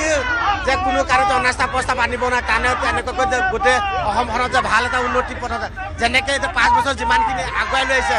নেক্সট 5 বছৰত যে আৰু অসমত 1 নম্বৰ হিচাপে যে হেৰি কৰি পেলাই গোটেই ৰাজ্যৰ ভিতৰত 1 নম্বৰ হিচাপে অসমৰ প্ৰতিষ্ঠা কৰক সেইটোৱে মই বিচাৰোঁ। ধন্যবাদ জ্ঞাপন কৰিছোঁ আৰু দেখুৱাব লাগিব গোটেই পৰিৱেশটো দেখুৱাবলৈ যত্ন কৰি মহিলাসকলৰ মাজত ব্যাপক উৎসাহ দেখিবলৈ পোৱা গৈছে বিশেষকৈ। আৰু এটা কথা উল্লেখ কৰিব লাগিব 2021 চনৰ যদি নিৰ্বাচনৰ কথা কওঁ তেন্তে প্ৰায় 77% ভোট শ্বেয়াৰিং লাভ কৰি মুখ্যমন্ত্ৰীয়ে এক প্ৰকাৰ আচলতে ৰেকৰ্ড গঢ়িছিল। আৰু জালুকবাৰী সমষ্টিটো আজিৰ দিনটোত যদি আমি বিজেপি দুৰ্গ বুলি কওঁ সেইটো ভুল কথা হ'ব, কাৰণ মুখ্যমন্ত্ৰী 2001 চনৰ পৰা এই সমষ্টিৰ পৰা প্ৰতিদ্বন্দ্বিতা কৰি আহিছে, নিজৰ মনোনয়ন দাখিল কৰি আহিছে আৰু যেইবাৰে চাওঁ আচলতে প্ৰত্যেকবাৰে আচলতে বিজয় সাব্যস্ত কৰিবলৈ সক্ষম হোৱা দেখিবলৈ পোৱা গৈছে। গতিকে মুখ্যমন্ত্ৰী ডক্টৰ হিমন্ত বিশ্ব শৰ্মাৰ এক দুৰ্গৰূপে খ্যাত জালুকবাৰী সমষ্টিত অৰ্থাৎ মুখ্যমন্ত্ৰী নিজৰ গৃহ সমষ্টিত আজিৰ দিনটোত প্ৰচাৰ চলাব আৰু প্ৰচাৰৰ জৰিয়তে দ্বিতীয় পৰ্যায়ৰ যি জন আশীৰ্বাদ যাত্ৰা আৰম্ভ কৰিব। মহিলাসকল আছে, বিশেষকৈ মহিলাসকলৰ পৰা জানিবলৈ চেষ্টা কৰিম। বাইদেউ ক'ৰ পৰা আহিছে? ওচৰতে মই বড়ো স্কুলৰ পৰা আহিছোঁ। মুখ্যমন্ত্ৰী আহিব, লগতে আপোনালোকে যাব ৰাইজৰ ওচৰলৈ যাব, ভোট বিক্ষেপ কৰিব, কেনে লাগিছে এই মুহূৰ্তত? ভাল লাগিছে। আকৌ বিচাৰেনে? আকৌ বিচাৰে হেমন্ত বিশ্ব শৰ্মাক বিচাৰে। কি কাম কৰিছে, কি ভাল হৈছে বাইদেউ? আমাৰ বহুত ভাল হৈছে। আমাৰ ৰাস্তা ঘাট, একদম ৰেচন কাৰ্ড, চাউল দালি চব দিছে, আমাৰ ভাল লাগিছে। আকৌ বিচাৰে? আমি আকৌ বিচাৰোঁ। আৰু এনেধৰণে সকলো ওলাই আহিছে এই মুহূৰ্তত দেখিবলৈ পোৱা গৈছে। এয়া আদাবাৰীৰ পৰা জালুকবাৰী সংযোগী পথৰ দৃশ্য দেখুৱাইছোঁ। পথৰ দৃশ্য বৰ্তমান সময়ত দেখুৱাবলৈ যত্ন কৰিছোঁ, যি পথেৰে মুখ্যমন্ত্ৰীগৰাকী অগ্ৰসৰ হ'ব কেইটামান মুহূৰ্তৰ পাছতে। সেই পথ বৰ্তমান সময়ত লোকে লোকাৰণ্য হৈ পৰিছে, যেন এক প্ৰকাৰ জনসমুদ্ৰত পৰিণত হৈছে গোটেই আচলতে অঞ্চলটো। বাইদেউ আপোনাৰ ওচৰলৈ আহিছোঁ, কেইটামান মুহূৰ্তৰ পাছতে মুখ্যমন্ত্ৰী আহিব, আপুনি ইয়াৰে হয়তো ভোটাৰ, গতিকে কি আশা কৰিব? পুনৰ এবাৰ মুখ্যমন্ত্ৰী জয়লাভ কৰিব? মুখ্যমন্ত্ৰী বিজয় লাভ কৰিব, 100% বিজয় লাভ কৰিব। আকৌ পুনৰ বিচাৰিম? পুনৰ বিচাৰিম। আমাক দাদাই লাগিব, হেমন্ত দাই লাগিব। আমাৰ কাম হৈছে নে? কি কাম হৈছে? ভাল হৈছে নে? ভাল হৈছে। আমাৰ ইয়াত ৰাস্তা ঘাট, আপোনাৰ পানী, তাৰপিছত আপোনাৰ অৰুণোদয়, ৰেচন কাৰ্ড, তাৰপিছত আপোনাৰ লাখপতি বাইদেউ সব বাকী নাই, মানে আমাৰ 100% জালুকবাৰীত পুৰা হৈছে। অসমত হৈছে, অলপ জালুকবাৰী হোৱা নাই, পুৰা অসমতে 100% পুৰা সব আঁচনি কমপ্লিট হৈছে। যেতিয়ালৈকে দাদা জালুকবাৰী সমষ্টিৰ হৈ ওলাইছে, ইয়াৰ কাৰণে আমাৰ মানে জালুকবাৰী সমষ্টিৰ কাৰণে দাদা মানে পুৰা পাৰফেক্ট। মুখ্যমন্ত্ৰীৰ সৈতে চেলফি উঠিব নাই? উঠিব লাগে, আমি উঠিয়ে থাকো, সদায় উঠি থাকো, আজিও উঠি বিশেষকৈ আচলতে মুখ্যমন্ত্ৰীগৰাকীৰ সৈতে মহিলাসকলৰ বেছি আচলতে তেওঁৰ প্ৰতি ভাল পোৱা দেখিবলৈ পোৱা যায়, বা মহিলাসকলৰ বেছি আচলতে উৎসাহ দেখিবলৈ পোৱা যায়। মুখ্যমন্ত্ৰীগৰাকী য'তেই যায় আচলতে সেই স্থানতে যথেষ্ট সংখ্যক মহিলা উপস্থিত হোৱা দেখিবলৈ পোৱা যায়। বিভিন্ন জনসভাসমূহৰ কথাই কওক বা অন্যহাতে যদি কওঁ তেন্তে বিগত সময়ছোৱাত যি জন আশীৰ্বাদ যাত্ৰা অসমৰ প্ৰায় 30টাকৈ সমষ্টিত মুখ্যমন্ত্ৰীগৰাকীৰ জন আশীৰ্বাদ যাত্ৰা চলোৱা দেখিবলৈ পোৱা গৈছিল, যিসমূহ সমষ্টিত স্থানীয় বিধায়কসকলক লগত লৈ মুখ্যমন্ত্ৰীগৰাকীয়ে সেই বিধায়কসকলৰ হৈ বা প্ৰাৰ্থীসকলৰ হৈ প্ৰচাৰ চলাইছিলে এক প্ৰকাৰ। গতিকে সেই সময়তো আমি দেখিবলৈ পাইছিলোঁ যে যথেষ্ট আচলতে মহিলাসকল মুখ্যমন্ত্ৰীৰ সেই যাত্ৰাত প্ৰিয়ব্ৰত মুখ্যমন্ত্ৰী আহিলে আমি আপোনাৰ সৈতে আকৌ সংযুক্ত হ'ম আৰু এই ৰেলী বা এই যথেষ্ট সংখ্যক লোকৰ তাত সমাগম ঘটিছে। গতিকে আমি জালুকবাৰীৰ পৰা পোনপটীয়া সম্প্ৰচাৰ আমি কিছু সময় পিছতে আগবঢ়াম। আৰু এই মুহূৰ্তত আমি সংযুক্ত হৈছোঁ ৰাইজৰ দলৰ জয়ন্ত কুমাৰ দাসৰ সৈতে। ডাঙৰীয়া স্বাগতম জনাইছোঁ আপোনাক। এতিয়া মই আপোনাক পোনে পোনে ঢিঙৰ কথা সুধোঁ, কাৰণ আমি কিছু সময় পূৰ্বে আমি ঢিং সমষ্টিৰ কথা পাতিছিলোঁ। আমাৰ সাংবাদিকগৰাকীয়ে গ্ৰাউণ্ডৰ এটা ৰিপৰ্ট তেওঁ আনিছিলে আৰু সেই অনুপাতে আমি বুজিব পাৰিছিলোঁ যে ঢিঙক ৰাইজৰ দলক দিলে হয়, কিন্তু তাত থকা যিসকল কংগ্ৰেছৰ লোক আছে বা কংগ্ৰেছ কৰ্মী আছে তেওঁলোক কিন্তু আকুৰগুজ, কাৰণ তেওঁলোকে বিচৰা নাছিলে যে তেওঁলোকে আগৰ পৰা শিৱামণি বৰাক দিয়াটো বিচৰা নাছিলে, সেইটো এটা বেলেগ কথা, কিন্তু তেওঁলোকে বিচাৰিছিলে যে ঢিঙত আৰু শক্তিশালী প্ৰাৰ্থী আছিল, গতিকে তেওঁলোকক নেওচি এই মিত্ৰতাৰ ফলত ঢিঙক দি দিয়াৰ লগে লগে তেওঁলোকে এতিয়া অসন্তুষ্ট, গতিকে তেওঁলোকে নিৰ্বাচন খেলিবই। এই কথাবোৰে ৰাইজৰ দলক প্ৰভাৱিত নকৰিবনে, বা ৰাইজৰ দলৰ প্ৰাৰ্থীগৰাকী বা যিটো আশালৈ আপোনালোকে ঢিঙক লৈ এটা টনা আজোৰা চলিয়ে আছিলে, গতিকে নিশ্চিত ৰূপত আপোনালোকে আত্মবিশ্বাসেৰে ঢিং পাইছে, ঢিং বিচাৰিছে, ব্যাঘাত আহিব নেকি বা বাধা আহিব নেকি এতিয়া? চাওক, এইটো যিহেতু মিত্ৰতা হৈছে একেবাৰে টপ লেভেলত মিত্ৰতা হৈছে, কাৰণ গ্ৰাছৰুট এইটো অপ্ৰিয় সত্য কথা এটা, একদম গ্ৰাছৰুট লেভেলৰ যিখিনি মানুহ থাকে তেওঁলোকক সুধি পেলাই কেতিয়াও মিত্ৰতা দলবিলাকে কৰা দেখা নাযায়, এইটো অপ্ৰিয় সত্য কথা দেই। কিন্তু আমি যদি চাওঁ আমাৰ 2021 চনৰ যিটো আমাৰ ইলেকশ্যন গৈছিলে তাত আমি একেবাৰে তেনেই চালুকীয়া অৱস্থাত আছিলো। তেতিয়া আমি ছেকেণ্ড পজিশ্যনত আছিলো 2021 চনৰ ইলেকশ্যনত গতিকে এই 5 বছৰত আমাৰ সাংগঠনিক দিশটো আৰু বেছি মজবুত হৈছে এতিয়া আমি আন কাৰোবাৰ হওক বা নহওক আমি নিজৰ আমাৰ যিটো সাংগঠনিক ভেটি আছে সেই ভেটিটোৰ ওপৰতে আমি নিৰ্ভৰ কৰি আমি জিকিবলৈ আমি মানে সক্ষম হ'ম এতিয়া তেওঁলোকৰ পৰা আমি আশা কৰিম মানে কংগ্ৰেছৰ পৰা আমি আশা কৰিম যিহেতু আমি মিত্ৰতা কৰিছো আমি সকলোৱে একগোট হৈ মাৰ বান্ধি আমি বিজেপিৰ বিৰুদ্ধে মানে যুদ্ধ কৰিব লাগিব গতিকে তেওঁলোকক আমি আশা কৰিম আৰু তেওঁলোকক আমি অনুৰোধ জনাম আমি সকলোৱে যাতে একজোট হৈ পেলাই আগবাঢ়িব পাৰো কিন্তু তাৰ মাজতে AIDFৰ প্ৰাৰ্থীগৰাকীয়ে ওলাই অহাৰ সম্ভাৱনা বেছি যেন বুধ হৈছে তাত ঢিঙত না এতিয়া AIDFক এতিয়া আপোনাৰ অসমৰ জনসাধাৰণে বিশেষকৈ সংখ্যালঘু জনসাধাৰণে তেওঁলোকক টোটেলি মানে বিসৰ্জন দিয়া আমি দেখিছো কাৰণ আপুনি যদি চাই যোৱা লোকসভা ইলেকশ্যনত আপোনাৰ ধুবুৰী সমষ্টিত তেওঁলোকৰ একেবাৰে 1 নম্বৰ যিজন নেতা বদৰুদ্দিন আজমল সাহেবৰ কি অৱস্থা হৈছিল আপোনালোকে দেখিছে গতিকে আজি সংখ্যালঘুৰ সমাজত AIUDFক কোনো পৰ্যায়ত তেওঁলোকক মানে গ্ৰহণযোগ্যতা নাই আৰু তাৰ ঠাইত আমাৰ দলে যথেষ্ট আমি আমাৰ সাংগঠনিক দিশটো মজবুত কৰিবলৈ আমি মানে পাৰিছো গতিকে AIUDFৰ কোনো এতিয়া গ্ৰহণযোগ্যতা আছে বুলি আমি নাভাবো অৰ্থাৎ আপোনালোকৰ বাবে ফেক্টৰ হ'ব নোৱাৰে বা কংগ্ৰেছৰ যি কেইগৰাকী ফেক্টৰ নহয় আৰু লগতে মই আৰু এটা প্ৰশ্ন কৰোঁ যে AIDFও ঢিঙত ফেক্টৰ নহয় আৰু কংগ্ৰেছৰ যি কেইগৰাকী তাত হাইদৰ হুছেইন আৰু কেইগৰাকীমান নেতাৰ নাম কোৱা হ'ল হাইদৰ আলী ক্ষমা কৰিব হাইদৰ আলী আৰু কেইগৰাকীমান নাম কোৱা হৈছে প্ৰায় 3-4 গৰাকী গতিকে তেওঁলোকো ফেক্টৰ নহয় কিন্তু আপোনালোকে তাত হয় কওক মানে মই কথাটো এইটো ক'ব গৈছো প্ৰথমে যিহেতু মই প্ৰথম কথাটোৱে কৈছো যে গ্ৰাছৰুট লেভেল তৃণমূল পৰ্যায়ৰ মানুহ এজনক সুধি পেলাই কেতিয়াও দলে হাইকমাণ্ডে কেতিয়াও মিত্ৰতাৰ ক্ষেত্ৰত আগ নাবাঢ়ে এইটো এটা অপ্ৰিয় সত্য কথা মই কৈছো হয়তো কোনেও নকব গতিকে এই একেবাৰে তৃণমূল পৰ্যায়ৰ মানুহখিনি এটা খং ক্ষোভ থকা এটা এইটো স্বাভাৱিক কাৰণ 2000 আপুনি যদি 6 চনৰ পৰা আজি 20 বছৰ ধৰি তাতে UDFৰ প্ৰাৰ্থীয়ে মানে কি হৈ আছে জিকি আহিছে কংগ্ৰেছৰ কোনো মানে আজিলৈকে সক্ষম হোৱা নাই ভেটি একেবাৰে নাই বুলি নকওঁ মই কাৰণ যিহেতু তাৰ আগত কংগ্ৰেছ আছিলে গতিকে কংগ্ৰেছৰ থাকিব কিন্তু তেওঁলোকৰ এটা খুব থকাটো স্বাভাৱিক কাৰণ UDFৰে মানুহ আছে কিন্তু তেওঁলোকৰ কোনো মানুহ নাই গতিকে তেওঁলোকে এবাৰ আশা কৰিছিল যে তেওঁলোকৰ মানুহ এজন দিব যেহেতু আমি বিজেপিক পৰাভূত কৰাৰ স্বাৰ্থত আমি মিত্ৰতালৈ আগবাঢ়িছো গতিকে সেই কথাটো তেওঁলোকৰ মেনেজমেণ্টে মানে বিশেষকৈ তেওঁলোকৰ হাইকমাণ্ডে তেওঁলোকক বুজাব আৰু বুজালে সকলোৱে আমি একগোট হ'ম যেনেকে আমি এতিয়া আমাৰ গুৱাহাটীত আমাৰ কোনো কেণ্ডিডেট নাই কিন্তু আমি কংগ্ৰেছৰ লগত আমি যিহেতু মিত্ৰতা হৈছে AJPৰ লগত আমাৰ মিত্ৰতা হৈছে যোৱাকালি মই নিজে আমি লিড লৈ প্ৰতি AJPৰ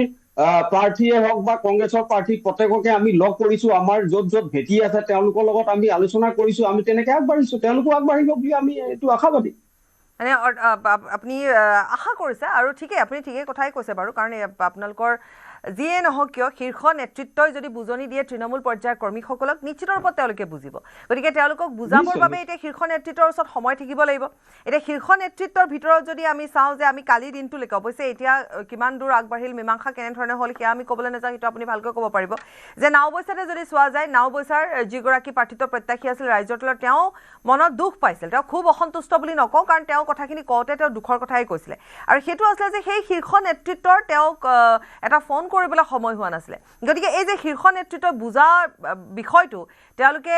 বুজাব বা তেওঁলোকে কথা পাতিব সেইখিনি কেতিয়ালৈকে যাব কাৰণ এই কথাখিনিয়ে আপুনি কোৱাৰ দৰে যে তৃণমূল পৰ্যায়ৰ কৰ্মীসকলক আঘাত দিয়ে আৰু তেওঁলোকে যদি ওলাই নাহে কাৰণ ভোটৰ গোটেই প্ৰক্ৰিয়াটো তৃণমূল পৰ্যায়ৰ কৰ্মীসকলৰ প্ৰয়োজনীয়তা অধিক হয় হয় কিন্তু আপোনাৰ লগত মই একমত কিন্তু আপুনি নাওবৈচাৰ কথা যিটো কৈছে যিহেতু আমাৰ যিটো মিত্ৰতা এই মিত্ৰতাটো বহুত পলম হ'ল আৰু পলম হোৱাৰ কাৰণে আমি কি কৰিবলগীয়া হ'ল আমাৰ প্ৰাৰ্থী ঘোষণা কৰিবলগীয়া হৈছিলে অতি একে শেহতীয়াভাৱে আৰু এই নমিনেশ্যনলৈ এদিন দুদিন থকাৰ অৱস্থাত যেতিয়া আমাৰ মিত্ৰতাটো ফাইনেল হৈছিলে গতিকে আমাৰ আগৰ পৰা যিহেতু আমাৰ নাওবৈচা সমষ্টিত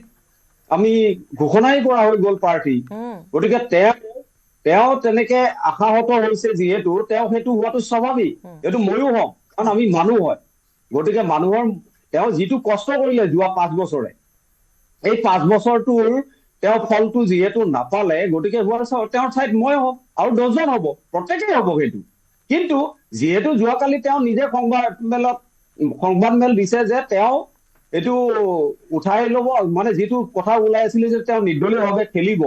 সেই কথাটো তেওঁ স্বীকাৰ কৰিছে যে এইটো মই কেতিয়াও নেখেলো, এইটো ভুল নকৰো, আকৌ মই ঘূৰি আহিছো, গতিকে এতিয়া ৰাইজৰ আমাৰ দলৰ হৈ তেওঁ কি কৰিব, আগবাঢ়িব, দলৰ হৈ একলগ হৈ কাম কৰিব, তেওঁ এইটো অলৰেডি পৰিহাৰ কৰিছে। নিশ্চয় আমাৰ কওক হয়, যেনেকে আমাৰ হৰিকান্ত দাস ডাঙৰীয়া তেনেকে আহিছে আৰু তেওঁৰ লগত যিখিনি তৃণমূল পৰ্যায়ৰ মানুহ আছে সেইখিনিয়ে আমি কংগ্ৰেছক নিশ্চয় আমি সমৰ্থন আগবঢ়াম। ঠিক তেনেকেই ধিং সমষ্টিটো তেনেকুৱা হ'ব, হোৱাটো স্বাভাৱিক আৰু নোহোৱাটোহে আটাইতকৈ ডাঙৰ কথা। আৰু এটা কথা মই আপোনাক পইণ্ট আউট কৰি দিওঁ, আপুনি যদি চাই আমাৰ সভাপতি ডাঙৰীয়াই যিকেইজনক দিব পৰা নাই বা যিকেইজনৰ নাম প্ৰত্যাহাৰ কৰিবলগীয়া হ'ল, প্ৰত্যেককে কিন্তু নাম ধৰি ধৰি ক্ষমা খুজিছে। তেওঁ যাব পৰা নাই, ঠিক আছে, তেওঁলোকৰ ওচৰলৈ, যিহেতু এইকেইদিন মানে নমিনেশ্যনে হওক বা অন্যান্য কাৰণত তেওঁ যাব পৰা নাই, বিভিন্ন কাৰণত যাব পৰা নাই, তেওঁ নিশ্চয় যাব, কালি পৰহিলৈ যাব। কিন্তু তেওঁ পাব্লিকলি সমজুৱাভাৱে তেওঁ কি কৰিছে, সকলোকে নাম ধৰি ক্ষমা খুজিছে। এইটো আপুনি চাওক, বিজেপিয়ে হওক, এজিপিয়ে হওক বা অন্যান্য দলবিলাকৰ যিটো তেওঁলোকৰ হেৰি আছে, আপোনাৰ ক্ষোভ প্ৰকাশ কৰিছে দলবিলাকে, সকলোকে গৈ কেতিয়াও কিন্তু লগ কৰা নাই। আমাৰ কিন্তু ক্ষমা খুজিছে, পাব্লিকলি ক্ষমা খুজিছে, এইটো আটাইতকৈ ডাঙৰ কথা। আপুনি অকণমান লাইনতে থাকিব, মই এবাৰ মৰাণৰ খবৰ লওঁ।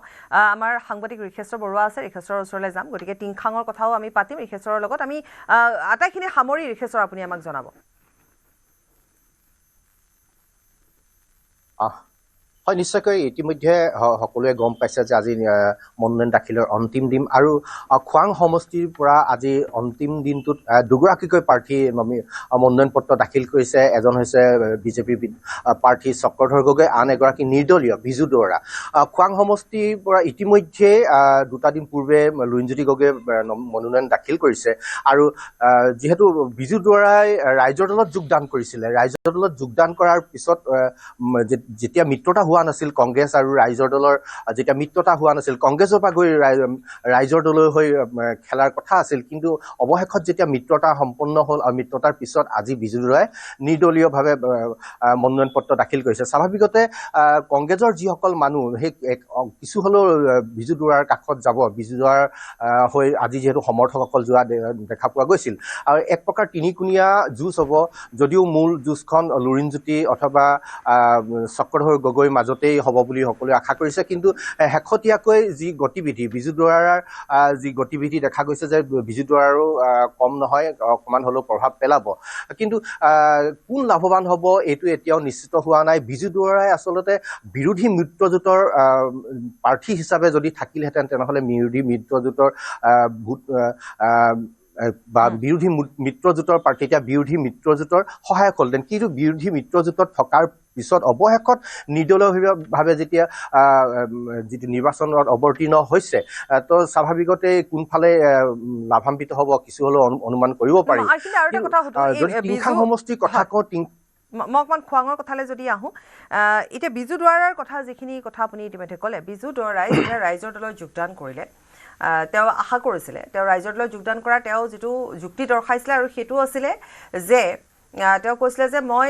যিহেতু এজেপিৰ সৈতে তেওঁ কংগ্ৰেছৰ মিত্ৰতা দেখিবলৈ পাইছিলে বা সেইখিনি সময়ত সেইটোৱে চৰ্চাত আছিলে, গতিকে তেওঁ কৈছিলে বা আমি সেইখিনি সময়ত কিন্তু আৰু এটা বস্তু দেখিবলৈ পাইছিলোঁ, আপোনাৰ যিমান দূৰ মনত আছে, যে লুৰিণজ্যোতি গগৈক সকলোৱে তাত গ্ৰহণ কৰা নাছিলে, কংগ্ৰেছ কৰ্মীসকলে গ্ৰহণ কৰা নাছিলে, বহুখিনিয়ে তৃণমূল পৰ্যায়ত তেওঁলোকে গ্ৰহণ কৰা নাছিলে আৰু তেওঁলোকে বিচৰা নাছিলে যে লুৰিণজ্যোতি গগৈ খোৱাঙৰ পৰা খেলক। মানে শব্দটো হৈছে যে চক্ৰধৰ গগৈ যিটো কথা ক'লে যে তেওঁ চালানি, গতিকে এই বিষয়টোৱে তাত প্ৰভাৱ পেলাবনে, প্ৰভাৱ পেলোৱাৰ সম্ভাৱনা আছে? স্বাভাৱিকতে যিখিনি বিজু দুৱৰাৰ যিখিনি লগত আছে অথবা চক্ৰধৰ গগৈ অৰ্থাৎ যিখিনি বিজেপি সমৰ্থকসকলে সেইটোৱে প্ৰচাৰ চলাইছে, চালানী হটাও লোকেল বচাও এনেকুৱা ধৰণৰ এটা শ্লোগান আজিৰ দিনটোতো দেখা গৈছিল। কিন্তু কথাটো হ'ল বিজু দুৱৰাই যেতিয়া ৰাইজৰ দলত যোগদান কৰিছিল যেতিয়া কংগ্ৰেছত হৈ প্ৰতিবাদ কৰিছিল এজেপিৰ মানে প্ৰাৰ্থীগৰাকীৰ বিৰুদ্ধে যেতিয়া প্ৰতিবাদত নামিছিল প্ৰতিকৃতি দাহ কৰিছিল আমি তেতিয়া দেখিছিলোঁ বহু সংখ্যক কংগ্ৰেছ কৰ্মী ওলাই আহিছিল কিন্তু পৰৱৰ্তী সময়ত যেতিয়া বিজু দুৱাৰাই ৰাইজৰ দলত যোগদান কৰিছিলে তেতিয়া কিন্তু সেই কিছু সংখ্যক লোকহে আছিল অৰ্থাৎ প্ৰায় 30 গৰাকীমান কৰ্মীকে আমি দেখিছিলোঁ ৰাইজৰ দলত যোগদান কৰা কিন্তু কৈছিল যে বহু লোকে আহিব কিন্তু অৱশেষত যেতিয়া মিত্ৰতা ৰাইজৰ দলৰ সৈতে হ'লগৈ তেতিয়া সেইসকল লোক নিশ্চয় বহি যাব কিয়নো একাংশই মাত্ৰ বিৰোধীক হৰাব মানে শাসকীয় দলক হৰাবৰ কাৰণে একাংশই প্ৰথমৰ পৰাই অৰ্থাৎ আজি 5 বছৰ দিন ধৰি চেষ্টা কৰি আছে কংগ্ৰেছই হওক এজেপিয়ে হওক ৰাইজৰ দলেই হওক যেতিয়া মিত্ৰতা সকলোৰে হ'ল তো স্বাভাৱিকতে সেই সকলোৱে বিজু দুৱাৰাৰ সৈতে থকা সেই লোকসকলৰ বাহিৰে বাকীসকলে নিশ্চয়কৈ শাসকীয় দলৰ বিৰুদ্ধে যুঁজত অৱতীৰ্ণ হ'ব কিন্তু যেতিয়া এই শেহতীয়াকৈ দেখা গৈছে লুৰিণজ্যোতি গগৈ শক্তিও কম হোৱা নহয় বাঢ়িহে গৈছে শেহতীয়াকৈ যোৱাকালি দিনটোতো দেখা গৈছিল যে একাংশ শাসকীয় দলৰ অৰ্থাৎ বিজেপি কৰ্মী এজেপিত যোগদান কৰিছে সেই স্বাভাৱিকতে ক'ব পাৰি যে এক প্ৰকাৰ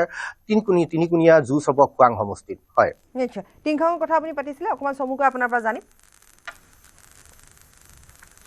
হয় টিংখাং সমষ্টিটোৰ আজিৰ দিনটোত দুগৰাকীয়ে পাৰ্টিকত দাবীদাৰে আজি অৰ্থাৎ প্ৰাৰ্থীয়ে আজি মনোনয়ন দাখিল কৰিলে তাৰে এগৰাকী হৈছে শাসকীয় দলৰ প্ৰাৰ্থী বিমল বৰা আনগৰাকী হৈছে জয় ভাৰত পাৰ্টি আৰু ঝাৰখণ্ড মুক্তি মৰ্চাৰ যি উমৈহতীয়া প্ৰাৰ্থী মহাবীৰ বাস্কেক আজিৰ দিনটোত দেখা গৈছিলে চাহ জনগোষ্ঠীয় একাংশ সমৰ্থকক লৈ প্ৰায় 30-40খন গাড়ী লৈ এক বিশাল ৰেলী কৰি মনোনয়ন পত্ৰ দাখিল কৰিবলৈ যোৱা দেখা গৈছিল তাৰ বিপৰীতে বিমল বৰাৰ বিজেপি কৰ্মী কেইবাখনো প্ৰায় বহুতে ক'বলৈ বিচাৰি যে 20,000তকৈ অধিক সমৰ্থকক লৈ মনোনয়ন পত্ৰ দাখিল কৰিবলৈ গৈছিল তো স্বাভাৱিকতে আজিৰ দিনটোত এক প্ৰকাৰ শক্তি প্ৰদৰ্শন কৰিছে বিমল বৰাই কিন্তু ইয়াৰ বিপৰীতে কিন্তু চাহ জনগোষ্ঠীয় লোকসকলৰ মাজত মহাবীৰ বাস্কে সোমাই পৰা পৰিলক্ষিত হৈছে আৰু কংগ্ৰেছ যিগৰাকী প্ৰাৰ্থী আছে কংগ্ৰেছৰ প্ৰাৰ্থীগৰাকী হৈছে বিপুল গগৈও ইতিমধ্যে বিপুল গগৈ যথেষ্ট এটা সময়ত সুনাম আছিল কিন্তু দুবাৰ যোৱা 5 বছৰ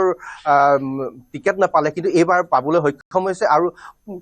উৎফুল্লিত হৈছে ইয়াক লৈ আৰু সোমাই পৰিছে দলীয় মানে গাঁৱে ভূঞে আৰু তাতো এক তিনিকুণীয়া যুঁজ হ'ব বুলি অনুমান কৰা হৈছে আৰু কিন্তু প্ৰকৃততে মূল যুঁজখন বিজেপি আৰু কংগ্ৰেছৰ মাজতে হ'ব বুলি অনুমান কৰা হৈছে যিয়ে নহওক কিন্তু তৎপৰতা গ্ৰহণ কৰিছে আটাইকেইজন প্ৰাৰ্থীয়ে ধন্যবাদ জনাইছোঁ ঋষেশ্বৰ আৰু আপুনি আমাক টিংখং আৰু বিশেষকৈ চৰ্চিত সমষ্টি খোৱাঙৰ কথা জনালে মই আকৌ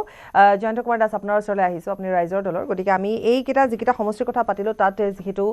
এজেপি প্ৰাৰ্থীগৰাকী আছে লুৰিণজ্যোতি গগৈ গতিকে নিশ্চিত ৰূপত আপোনালোকৰ মিত্ৰতা হোৱাৰ পিছত যৎপৰ আছে আপোনালোকে চেষ্টা চলাব কেনেধৰণে তেওঁক আগুৱাই নিব পাৰি আমাৰ য'ত আমাৰ মানে ধৰক প্ৰাৰ্থী নাই আমাৰ এইটো মানে পুৰা ইনষ্ট্ৰাকশ্যন আছে যে আমাৰ য'ত প্ৰাৰ্থী নাই তাত আমাৰ যিখিনি আমাৰ সাংগঠনিক ভেটি আছে প্ৰত্যেকে মানে দিন ৰাত একাকাৰ কৰি লাগিব আমাৰ উমৈহতীয়া প্ৰাৰ্থীৰ কাৰণে আৰু লাগি আছো আমি প্ৰত্যেকে লাগি আছো